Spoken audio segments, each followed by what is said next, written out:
The Lamborghini Huracan STO is not just a car. It's a hurricane on wheels.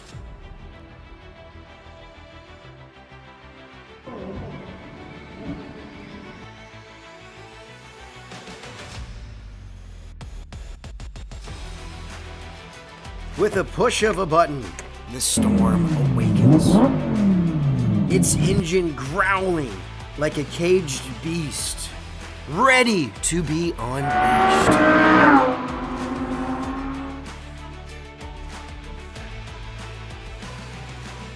630 horsepower, top speed 195 miles an hour.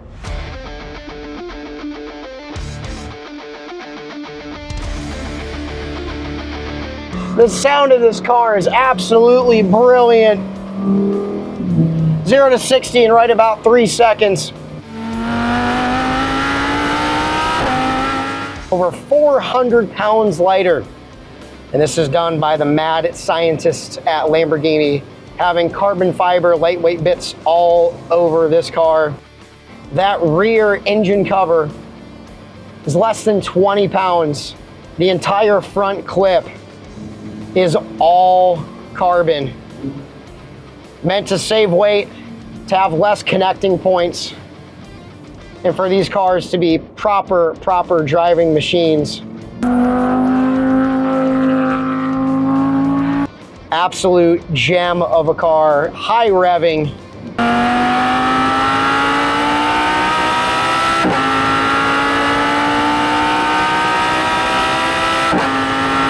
The RPMs at 9 grand is pretty much where this car is hitting max horsepower of 630. Truly incredible. But the raw, pure driving experience you get from this is pretty much like none other. The connected feel in the steering. The connected feel you have from that 5.2 liter V10. It just brings out every bit of raw emotion. And that is what you want from a Lamborghini. From the raging bull to the prancing horse, this is something truly special. Pure precision, stunning beauty, and raw power. An Italian masterpiece, the Ferrari 458 Speciale.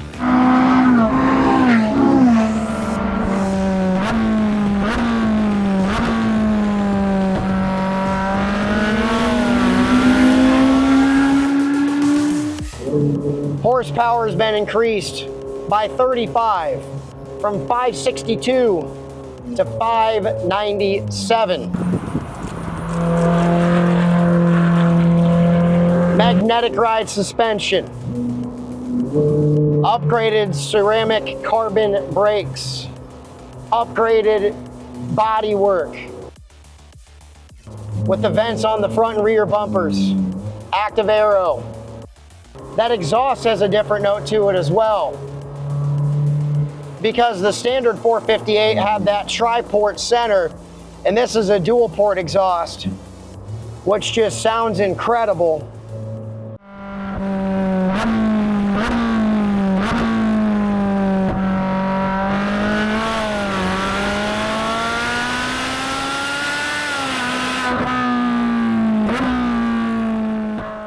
And that's the cool thing with the 458. It's a mid-engine 4.5 liter V8 7-speed DCT supercar that you could go drive it to work, go get groceries, pull up to a car show.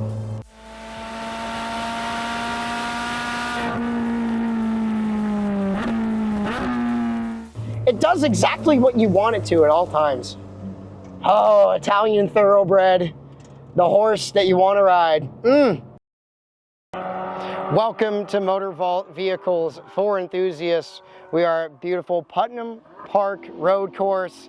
We are here with Dan Clarke. Cars are running, and we have two phenomenal Italian masterpieces where Dan's gonna take out on track. I'm gonna take out, do a little bit of some slow laps to feel him out. Dan's gonna go full send laps. Dan is a professional racing driver, so that's why his intake is so important. So Dan, what are you looking forward to most today with driving the 458 Speciale and the Huracan STO? I think it goes without saying, you can just see the cars. But I'm really fascinated by what similarities they have and also what subtle differences they might have. Absolutely. Well, these two cars, obviously Ferrari and Lambo have been competitors for decades. And if it wasn't for Ferrari, Lamborghini wouldn't be around. So seeing how different of a take they have for street-going track cars is going to be quite wild. And now, I know you drive your Porsche Carrera Cup car, and that is obviously a rear-mounted engine. What are you anticipating different with these two cars compared to your Porsche? There's a lot of different ways to answer that question. Probably the first one is that, given it's a race car on slicks, it would be a bit unfair of a comparison. But I think what we'll find is these cars don't really shy away from performing on track. That's going to be the most fun. Absolutely. Well, we look forward to bringing these cars to you guys, and we appreciate the owner letting us take these cars out, have some hot laps, have some fun, get to compare two Italian greats head to head. So we are going to get into these cars, go take them out here on Putnam Park Road Course. How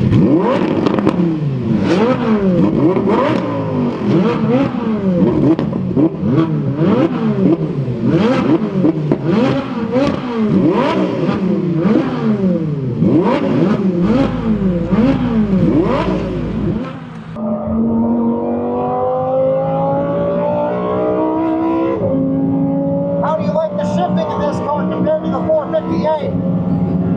It's a good question. I'm definitely old enough to be set in my ways, and I would say one way I'm set in my ways is not a fan of steering shaft mounted paddles. For me to not be grumpy, I need the paddles on the steering wheel. Sometimes I get a bit nervous when I can't reach for a paddle in a corner. But I would say there's a few things you could say about the Lambo that the Ferrari doesn't have, but all those things would also be because of the year of manufacturer. It's a lot of modern cars have a lot more similarities than a car does with its previous generation. The tech has changed and advanced cars so much, I almost sometimes feel more so than a manufacturer's identity has. Or evolution. So I would say there's a lot of things I would give the Lamborghini credit for. A lot of them have to be saved just because of the age of the car in comparison. But the biggest thing for me is the handling. I would say, having jumping in briefly with both cars, so far the Lamborghini gives me a lot more confidence as a driver, gives me a lot more confidence on a racetrack, and that's just really primarily because the first thing to slide in the Lambo is the front tires, and the first thing to slide in the Ferrari is the rear. And a lot of that has to do with the grip of the rear aero, the fat sticky tires on this car, and all the engineering that those Germans have done. Yeah, I think it goes without saying that the manufacturer pretty much picks how the balance of the car is. They nailed this one. And they picked understeer in this one. Mildly. It's unfair to say this understeers, that oversteers. Today, this one's understeering on me and that one's oversteering on me. And unless I do my stretches and have the right energy drink, you have to be in the mood for oversteer. Again, I feel bad even pointing in the direction of the car when I'm comparing them, but that's the experience. When you're in high horsepower cars, really rear stability, especially coming out of corners, becomes really important because it's really hard to keep this kind of horsepower down on the ground. And this car's doing it today. And it's given me a little bit of a warning when it's not going to as well, which I appreciate. Any driver would. But let's get in the Ferrari and try it again. It's very Ferrari. it still deserves credit. It's really good. It was a bit sensitive to tire pressure the first time I drove it today. I really thought it was trying to spin on every corner, but then a few laps in, I turned off ESC, and I think the rear tire pressure came up into the sweet spot.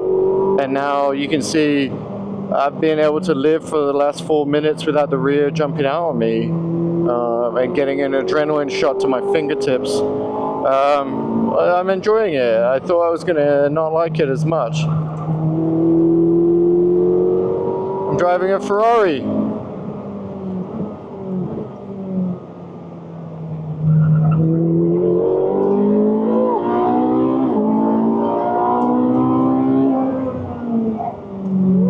I wonder if Josh even recognized.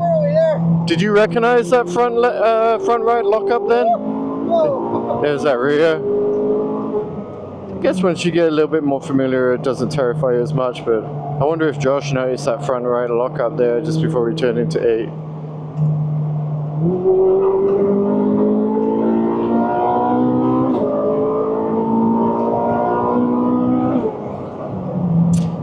Yeah, it's pretty good. I liked it more than the first time.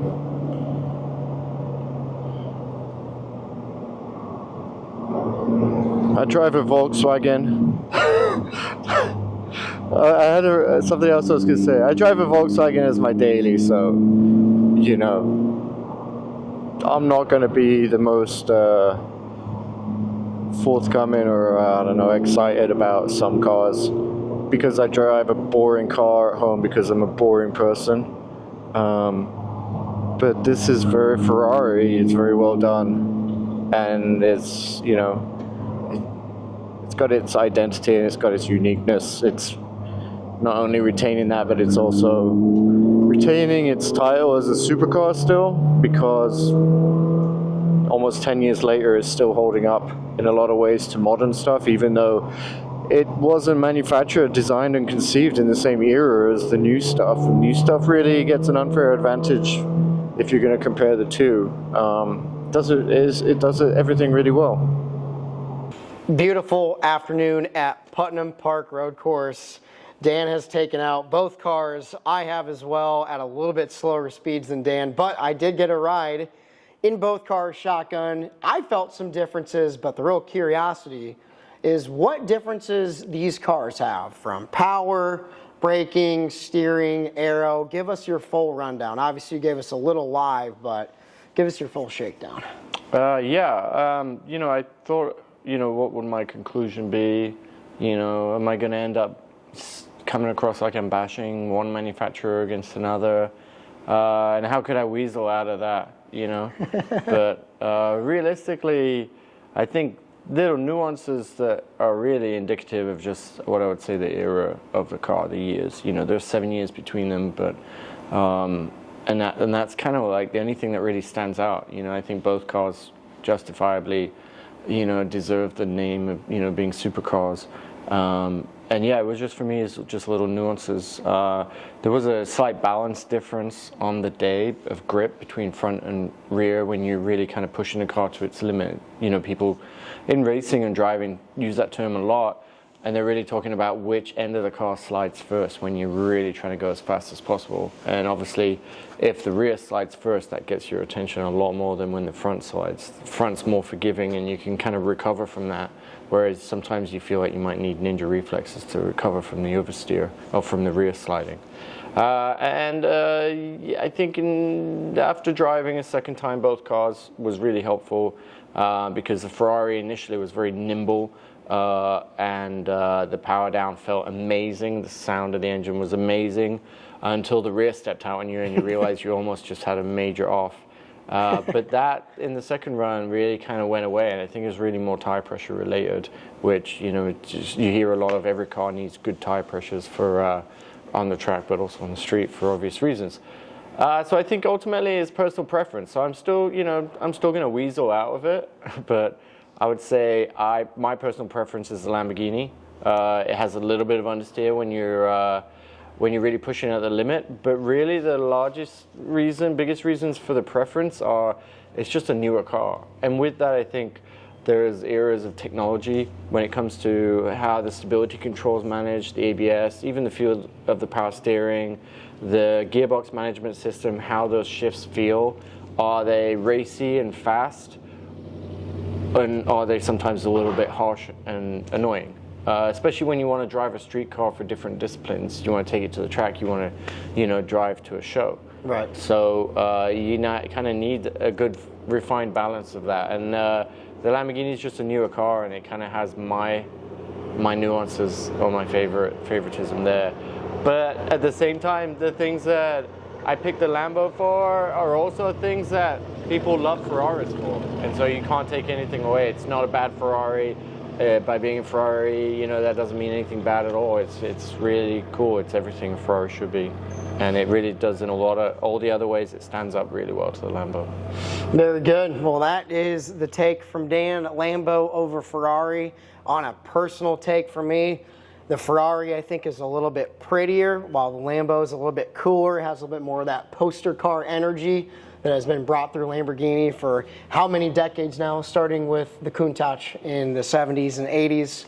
And then from I wasn't alive in the 70s, sorry. I noticed you look at me a lot when you said that.